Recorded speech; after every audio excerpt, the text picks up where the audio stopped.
mich nur als Imposant.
Warm welcome. You are watching Gravitas with me, Malik.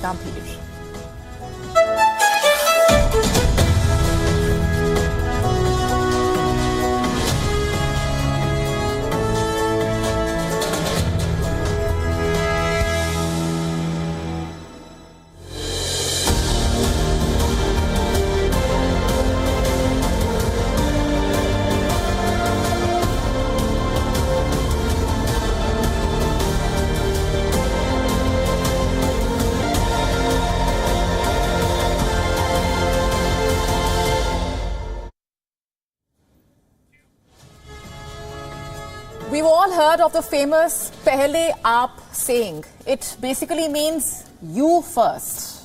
And more than words, it's a custom, a feeling, it's a common courtesy. People generally use this to be polite. But no one would have guessed that this courteous gesture would become the fate of Pakistan's politics.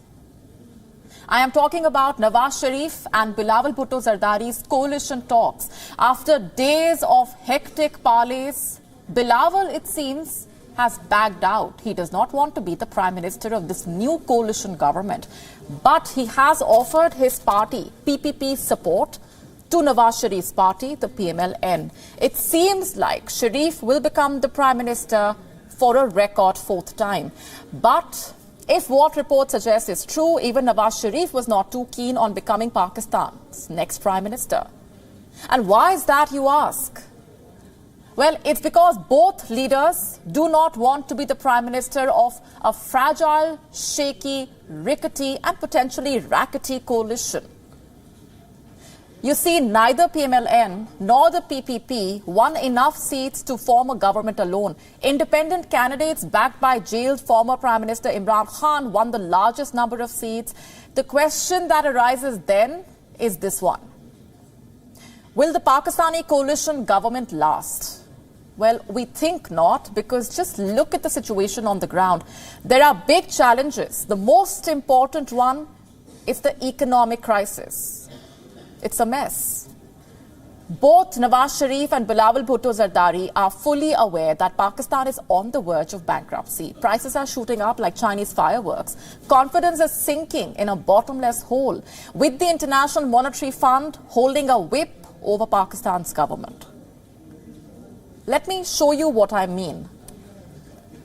The prices of basic commodities in Pakistan will shock you. Milk, 210 Pakistani rupees per litre, that's 0.76 US dollars. Chicken, up to 780 Pakistani rupees per kg, or 2.79 US dollars per kg. Wheat is averaging a whopping 4780 Pakistani rupees, or 17.12 US dollars per 40 kg bag. What about the price of a domestic cylinder? 3,026 Pakistani rupees, that's 10.84 US dollars. The price of eggs, exorbitant, 400 Pakistani rupees or 1.43 US dollars per dozen. What we cannot give you a graphic plate for is the price of failure. You see, regardless of who leads the next government in the country, Pakistan faces numerous crises, uncontrollable rise in prices, inflation, hurting the ordinary Pakistanis on the ground. Its frail economy is on the verge of collapse. Inflation has hit nearly 30% in December 2023. It is expected to remain above 20% in 2024. Some 95 million Pakistanis live in poverty. The Pakistani rupee has been ranked the worst performing currency in Asia. It has lost 20% of its value against the US dollar in the year 2023 alone. What about Pakistan's foreign reserves? Well, they have dwindled from over $8 billion in July 2023, now $7 billion. And what's more, Pakistan's total debt and liabilities have peaked at 81.2 trillion rupees, a figure that grew at a faster pace of over 27% during the past year as of November 2023. Successive governments led by Nawaz Sharif and the current caretaker have accumulated a staggering debt of almost 12 trillion rupees. That's around 42 billion US dollars. This just in the last 20 months. This debt is a big burden on Pakistan's economic stability. Last summer, Pakistan narrowly averted a sovereign default through a last gasp $3 billion bailout from the International Monetary Fund, the IMF. But the lender support ends in the month of March. The question is what happens after that? Pakistan will need a new extended program to survive. Negotiating a new program and at speed will be crucial for the new government. The new Prime Minister will have to tackle an economy beset by record high inflation and slow growth caused by tough reforms.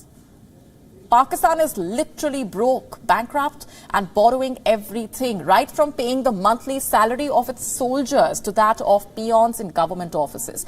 Let's not forget, PML-N and PPP were just in power 6 months ago. Just look at what they have not been able to achieve. What happens if the incoming Prime Minister fails to deliver? What happens when the incoming Prime Minister fails to make lives better for the ordinary Pakistanis? Can the new coalition government handle it? We think not. And this point of view, by the way, is shared by analysts as well. They give this coalition government a good 6 to 9 months. And then what happens? They will have to go in for new elections. But can the country really afford that? Will there be a possible military takeover? It would not be an exaggeration to say it is a possibility. After all, the Pakistan Army remains the final authority on who takes the Prime Minister's post. He cannot be just any leader. He has to be one that the army generals like and accept. The Pakistani military will impose any decision in the name of the national good. It's not like the army has to worry about votes. What Pakistan, however, needs to worry about is the trend of coups and unrest that has plagued the country. Pakistan has seen several decades under military rule. In the 75-year history of Pakistan, no Prime Minister has been able to complete the tenure of 5 years. Now it's been almost 25 years since the last coup. In the year 1999, remember, former Army Chief Pervez Musharraf seized power in a bloodless coup. He was sworn in as President and Head of State in June 2001. Will history repeat itself if the incoming Prime Minister fails to deliver? We will have to wait and watch. And our Pakistan Bureau Chief Anas Malik has been tracking all those developments from on the ground, is with us live on the broadcast. Anas, give us a better sense of where things stand on the ground at this point. Well, at this point of time, there seems to be some confusion with regards to who the PML-N's candidate would be. There is a consensus on the part of the Pakistan People's Party and the Pakistan Muslim League Nawaz that the PPP will not be part of the government. Why is the important question? You see, Pakistan's economic conditions and the crisis is not getting over anytime soon. So it is rather important, it is quite clever on the part of the Pakistan People's Party to not opt for premiership or to be in power, but rather have support so that they can be in a bargaining position in the longer run, and B, still put up a brave face to the people saying that, look, we're not part of the government, we're just supporting the government, and at a later stage, if they want to pull out that support and bring in a vote of no confidence against this Prime Minister, whosoever will be sworn in, then the People's Party would be in a position to do that. A short while back, Nawaz Sharif tweeted, and he said that he's spoken to Bilawal Bhutto Zardari and Asif Zardari over the phone, and he has thanked for their support. So now all eyes are in Lahore and on Lahore as to what the PML-N decide, because there seems to be some confusion on their part as to who the prime ministerial candidate would be. Malik? Right, and Anas, if you can just also summarize for us and get us the key takeaways from that press conference that concluded just a while ago, earlier in the evening, and what's the messaging there and what is expected to happen from here onwards? Well, the messaging is very clear. It's like returning a favor back to the Pakistan Muslim League Nawaz with the same favor that the PML-N did to the Pakistan People's Party in 2008 when the PPP were in power. The PML-N went to a coalition with the Pakistan People's Party. This is right after the assassination of Benazir Bhutto. And at that point of time, the PML-N were in coalition for about a month and a half, just 90 days, not even 100 days. And then they said that we're opting out of the coalition, but we'll still be on the treasury benches. We'll do opposition while being part of the treasury benches. That's something that was a huge favor, I believe, to the Pakistan People's Party that the PML-N did at that point of time. And now that favor is being returned with interest by the Pakistan People's Party, where Bilawal Bhutto clearly and very gracefully and graciously accepting the mandate of the Pakistan Tehreek-e-Insaf, saying and admitting that the people have not voted PPP or the PML-N to power, but with the PTI making it clear that it does not want to talk to the PPP or the PML-N. Therefore, they are not left with no other option than to support with PML-N, because it is the second most majority party in the parliament or in this system through these elections. And now, as I said, it is quite gracious and graceful and thoughtful on the part of the Pakistan People's Party to let go of this process, of this election, and focus on the next one, because anyone who takes power, their first year would at least be marred by controversies, would be marred by issues, and Bilawal is just 35, so he's got plenty of life ahead of him, and if people vote him back into power, then probably 2029 he would have a solid ground and a solid base to be in place of the Prime Minister or run on the place of the Prime Minister. Malik? Right, and questions still remain over why that really happened. But leaving it there for the moment, Anas, thanks very much for getting us up to speed with the latest from on the ground.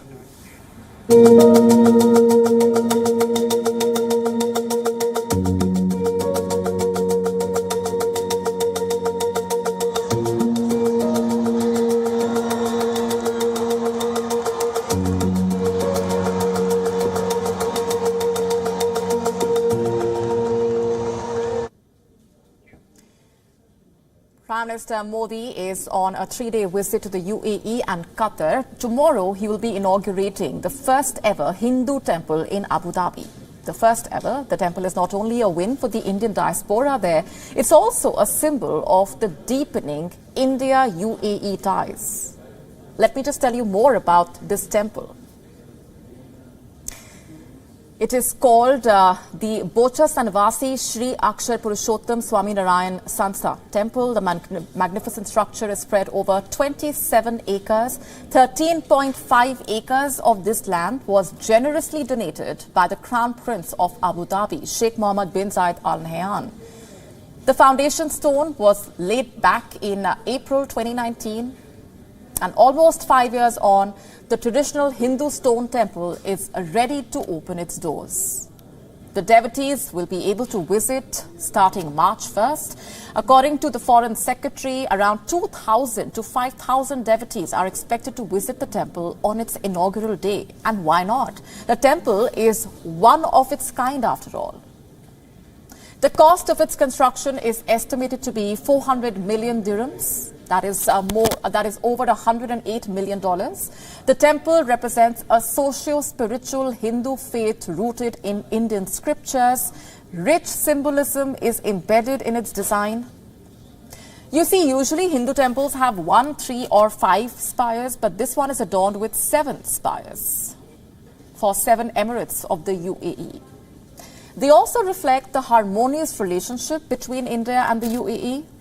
The 7 spires also corresponding to 7 important deities and highlighting the interconnectedness of the cultures and the regions. The inauguration ceremony of the temple will be celebrated as the Festival of Harmony, and in truth, it is nothing less than a festival. Earlier in the day, Prime Minister Modi addressed the Indian diaspora. Listen in.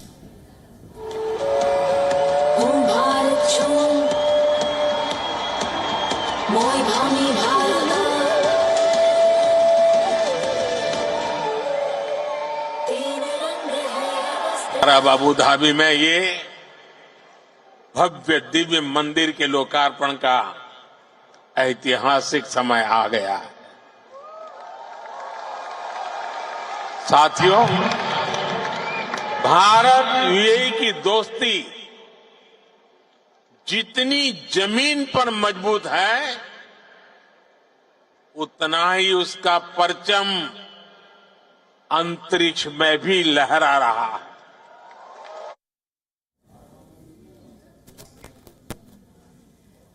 Before this, memorandum of understanding were exchanged between India and the UAE. Prime Minister Modi also held the bilateral talks with the President Mohammed bin Zayed Al Nahyan. The two leaders also introduced UPI RuPay card service in Abu Dhabi. कैसे swap करके वो एक नए fintech की शुरुआत हो रही है और कैसे यूएई के राष्ट्रपति ने उसको स्वैप किया और उसके बाद में जानकारी हासिल की और संभवतः उनके चेहरे के भाव भी ऋतु बहुत कुछ कह रहे हैं कि आखिर क्या ये हो गया। संभवतः अगर इस तरीके से वो भाव है वही।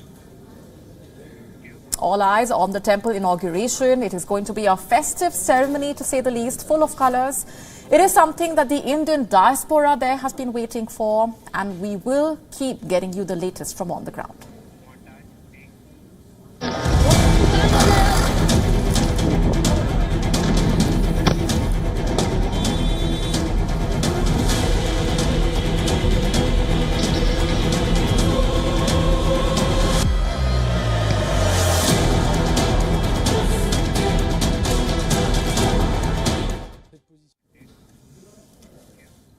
Let's now shift focus and talk about the latest on the farmers' protests in India. On Tuesday morning, farmers marched from the Indian state of Punjab to the national capital to press for their demands. And here they were met with heavy barricades, concrete blocks, iron nails and tear gas.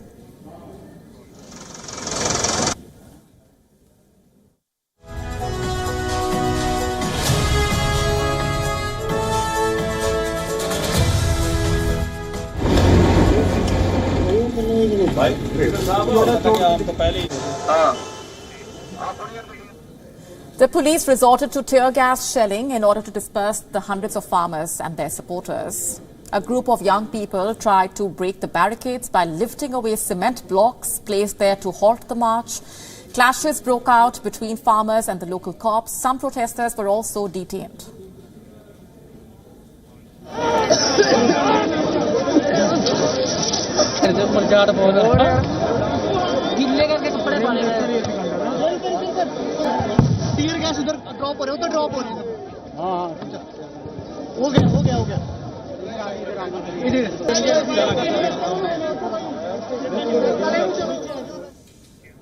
Hundreds of farmers and their supporters were seen mobilizing on foot and in large convoys of tractors in many parts of Punjab and Haryana.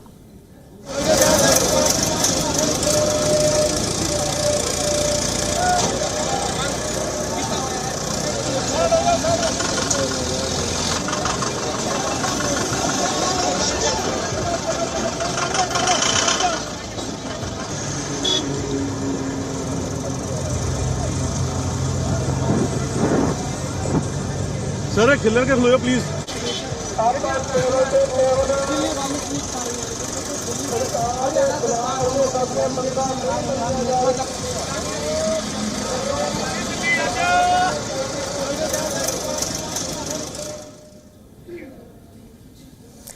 Meanwhile, riot control teams stood guard behind barricades on main roads leading into the national capital, where the police prohibited large gatherings.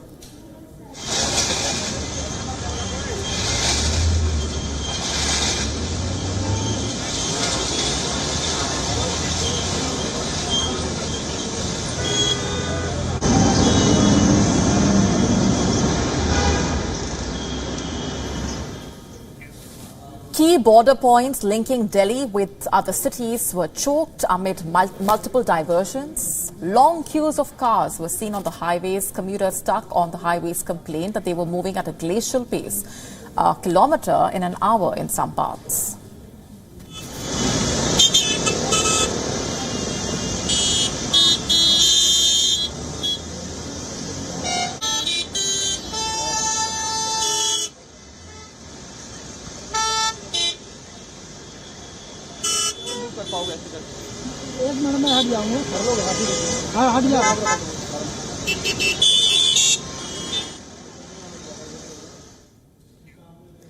Farmers headed towards Delhi after talks between the farmers' unions and the ministers failed to secure commitments to provide minimum prices for a range of crops.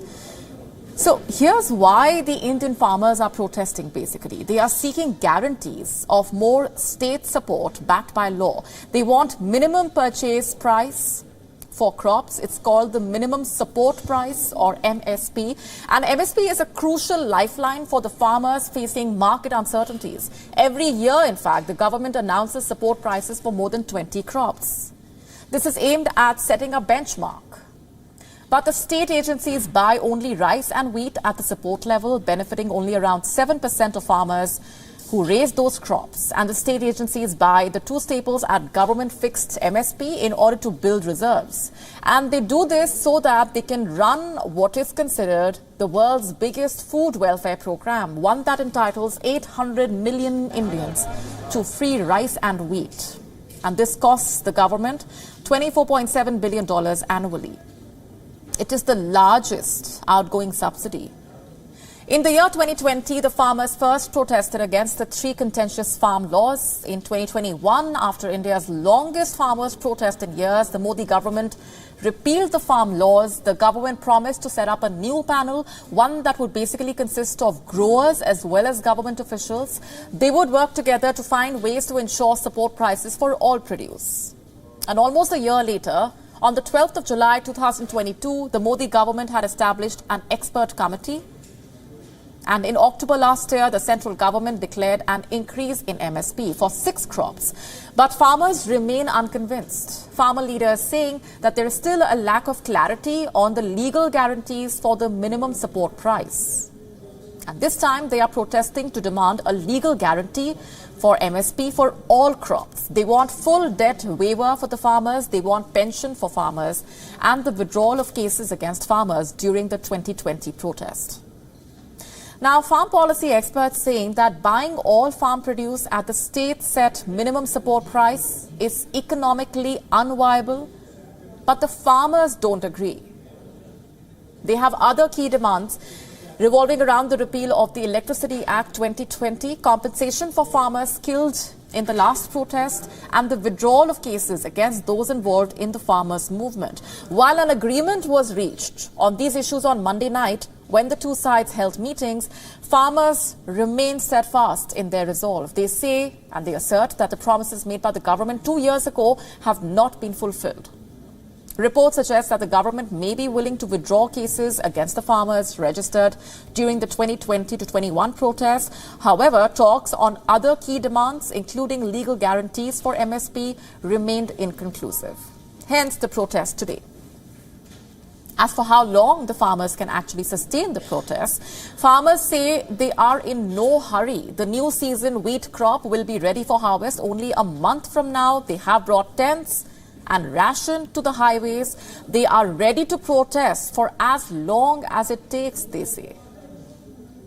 What can the government offer? The government has already fixed this year's MSP for wheat. This is at $27.41 per 100 kg, 7% higher than in 2023, and the government is open to talks. In fact, it had started the negotiation process even before the protest started today. The first meeting between the farm leaders and the ministers took place on the 8th of February. Another one took place on the 12th of February.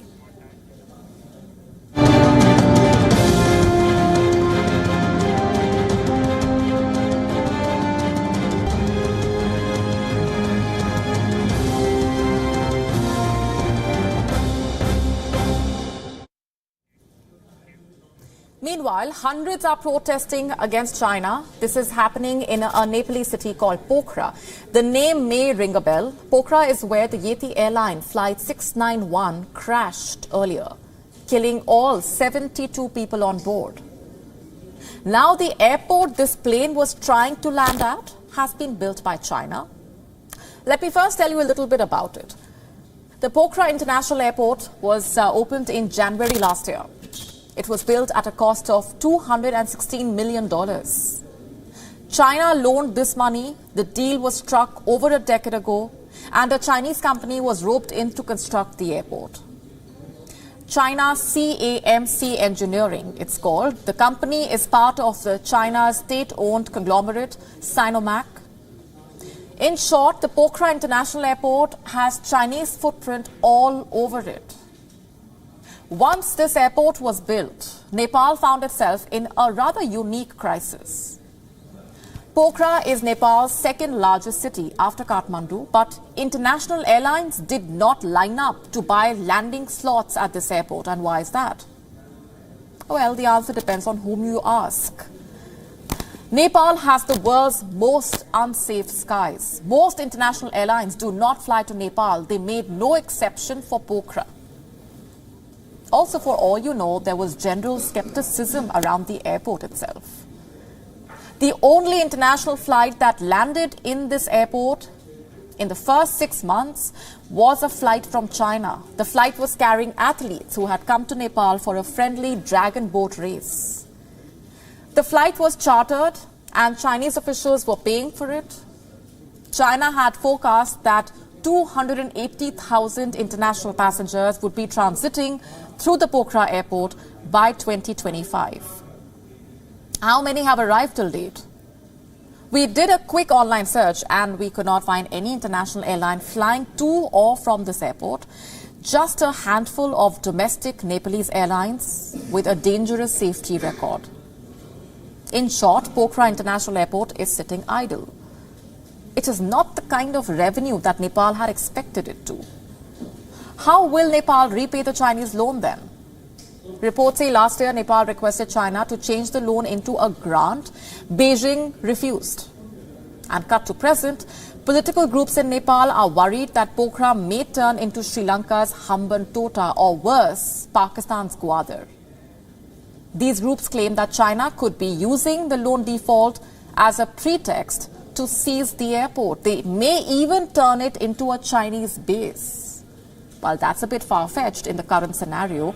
The protests point at a growing anti-China sentiment in Nepal, also pointing at the growing anger against China's BRI, Belt and Road Initiative, which happens to be China's President Xi Jinping's dream project.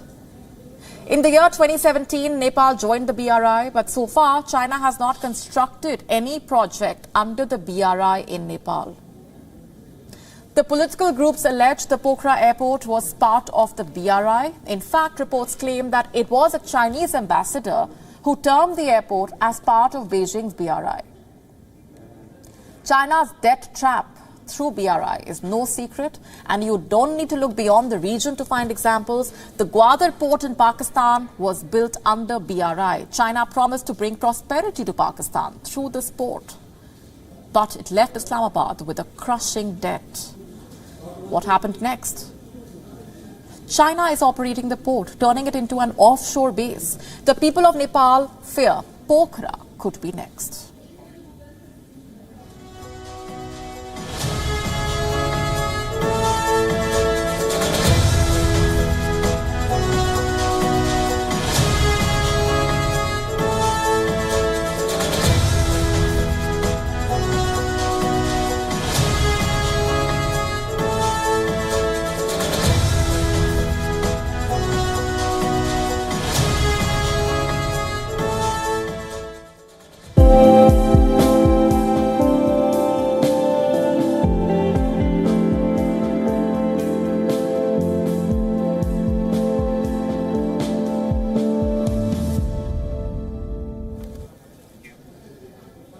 Valentine's Day is around the corner. How can you not know that, right? The ads, the gift ideas, cards, roses are all out there. It's hard to miss them. And whether you're single or not, whether you like to celebrate Valentine's Day or not, and celebrate it in your own way or not, that's not what this story tonight is about. This one is about something different. Now, we've all heard that love never dies. And this story defines that. It tells us about the power of love itself. Let me tell you what I'm talking about. This is WION. He was the Netherlands Prime Minister from 1977 until 1982. He has died by euthanasia. And he died with his wife, Eugenie. In fact, there is a term used to define this. It is called duo euthanasia. The former Dutch Prime Minister died hand in hand with his wife. They were together for 70 years. He used to refer to her as my girl. They both had health issues for some time, and this was before they decided to choose death. They couldn't live without each other. This story gave me goosebumps. It's a heart-wrenching story of not letting anything come in the way of love, not even death. Now, for the unversed, duo euthanasia is basically the process under which two people receive a fatal injection simultaneously. And even though it is rare in the Netherlands, it is gradually becoming more popular. 29 couples chose paired death in the year 2022. You know what the number looked like before that? 16 opted for it in the previous year. So the number went up. Euthanasia and assisted suicide have been legal in the Netherlands since 2002 for 6 conditions. And these conditions basically include unbearable suffering, no prospect of relief, and a long-held independent wish for death. A second specialist must confirm the wish, and most cases are carried out by the family doctor at home. While the concept of euthanasia is something that we have discussed in great detail on this show earlier, this story is being talked about for multiple reasons, one of them being the power of love. What do you think about this story? Write to us and let us know.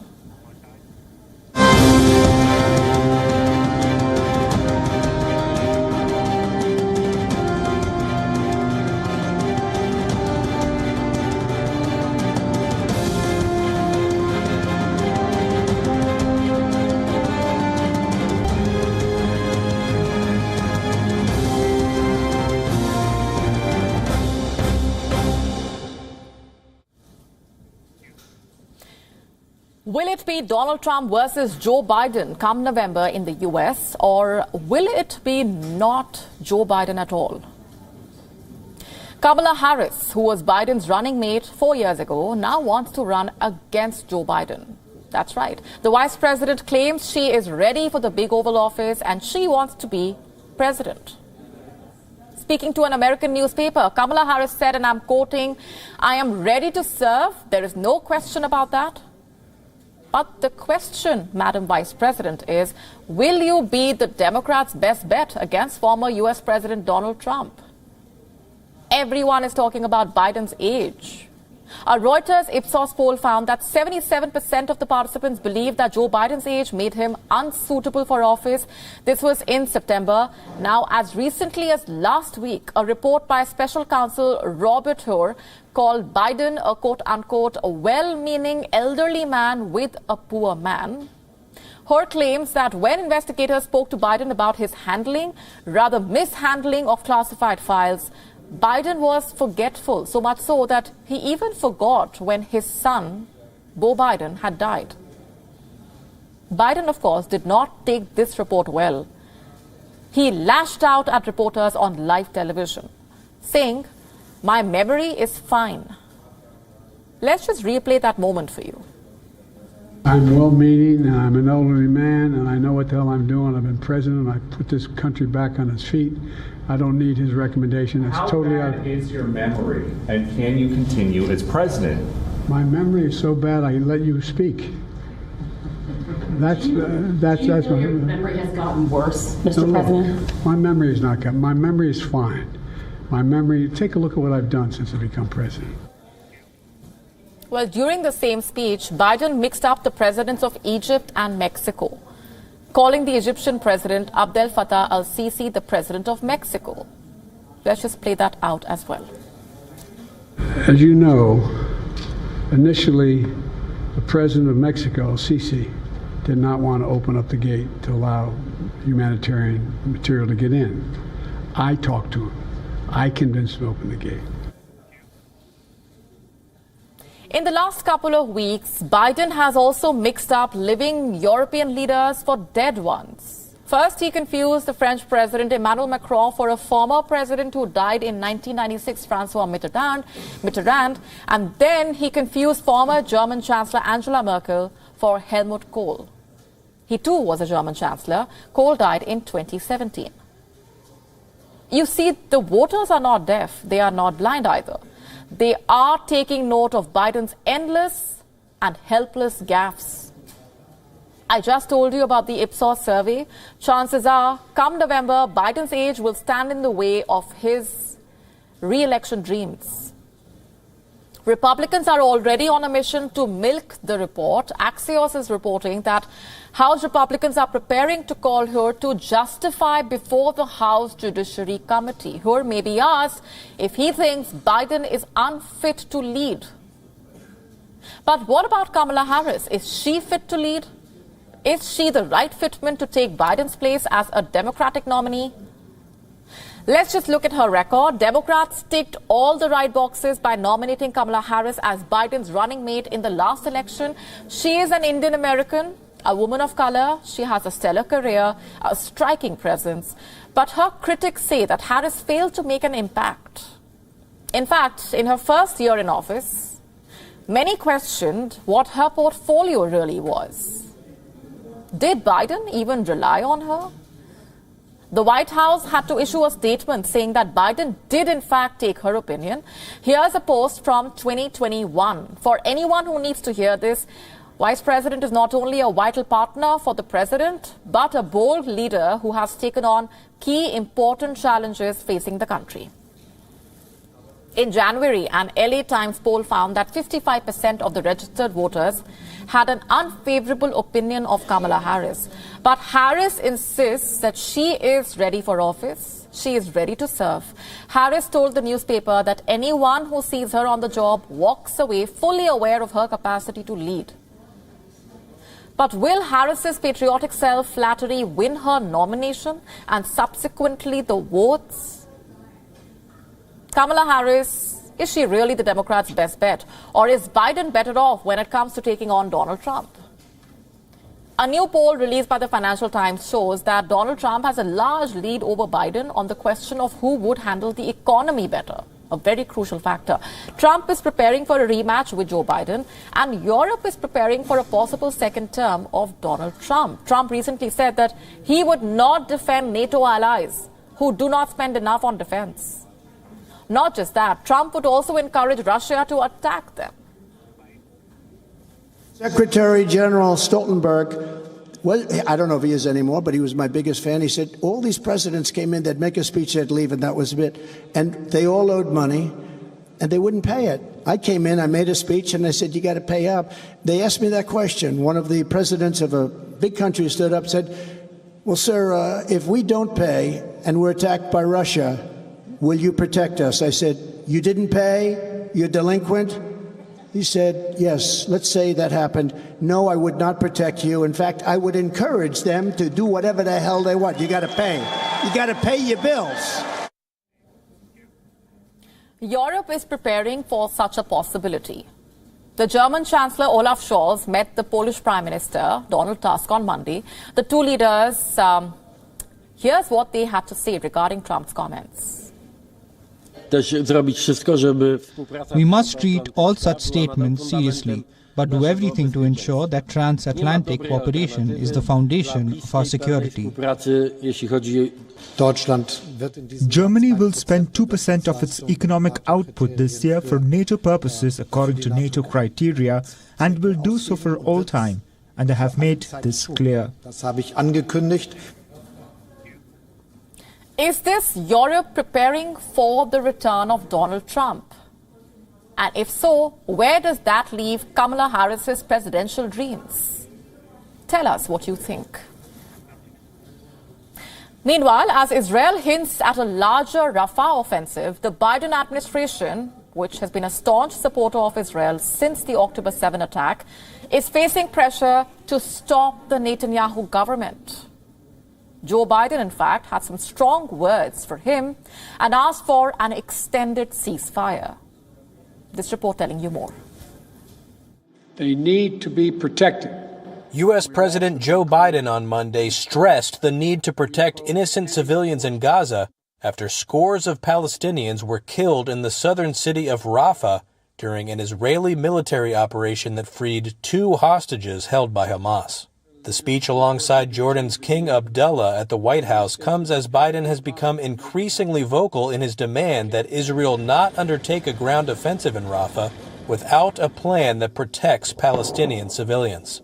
Major military operation in Rafah should not proceed without a credible plan for ensuring the safety and support of more than 1 million people sheltering there. Many people there have been displaced multiple times, fleeing the violence to the north, and now they're packed into Rafah. Biden, who has shown increasing exasperation with Israeli Prime Minister Benjamin Netanyahu for not heeding his advice, said he and allies in the region were working, quote, day and night on a deal to pause fighting, allow hostages to be freed, and increase the flow of humanitarian assistance to Gaza.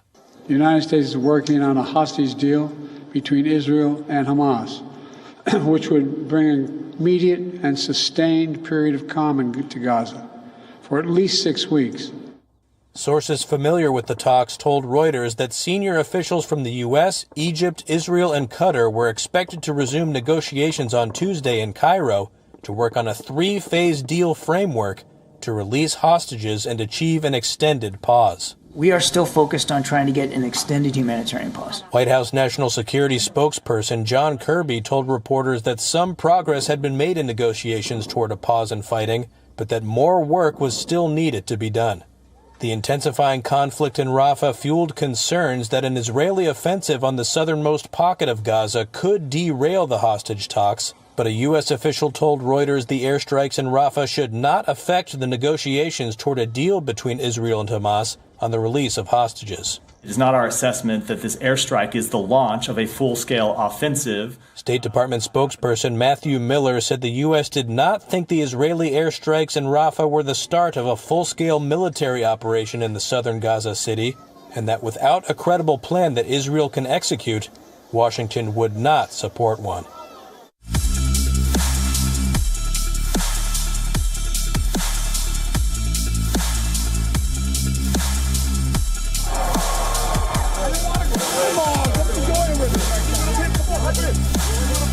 And my daughter loves you. Thank you, sir.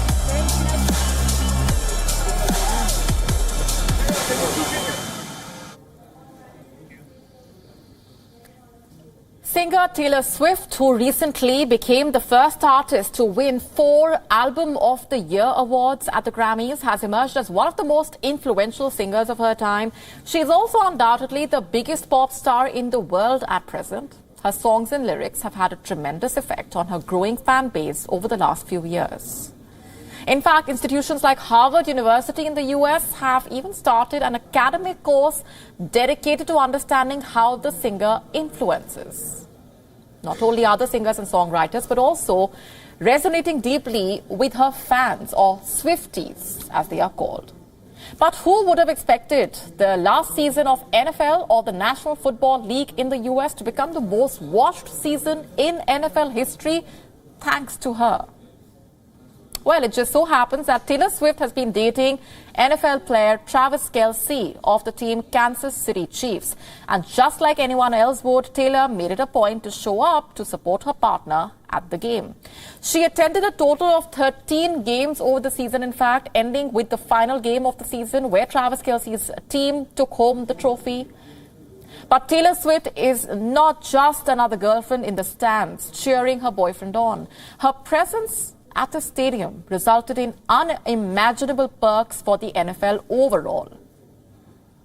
For starters, the Super Bowl, or the final game of the NFL, made American television history by a record viewership of 123 million viewers. This is a jump from last year's figures of 151 million viewers, indicating a spike in interest due to the singer's presence. There was a 3-time jump in ticket sales of all the Kansas City Chiefs home games. Travis Kelce's jersey sales spiked by 400%, putting his jersey in the top 5 selling player jerseys in the NFL. The company that made the bracelet that Taylor Swift wore to one of the games saw a 470% jump in sales. According to a survey, 20% of the millennials and 24% of Gen Z's people saying that their interest in the game has grown because of Swift's presence. In all, reports stating that Taylor Swift made $330 million for the NFL and the Kansas City Chiefs team. And now it's only natural that an impact like this will be followed by its share of conspiracy theories. One theory doing the rounds is that her relationship with Kelce is scripted to bolster support for President Joe Biden, who she has previously endorsed. The NFL Commissioner, Roger Goodell, though, has laughed off those claims. Well, we wonder what Taylor Swift will turn to gold next. Robert F. Kennedy Jr., though, is banking on a golden ad to boost his career. He has apologized for an ad that invoked his uncle, the late former U.S. President John F. Kennedy. The 30-second ad ran during the NFL Super Bowl game on the 11th of February in a bid to promote Robert Kennedy's presidential campaign and is a remake of one of the most popular American political ads of all time. It was first shown 63 years ago. The ad has angered members of the Kennedy family for the fact that it superimposes Robert Kennedy's images over John F. Kennedy's and repurposes the original ad in Robert's favor with the original and widely popular jingle playing in the background.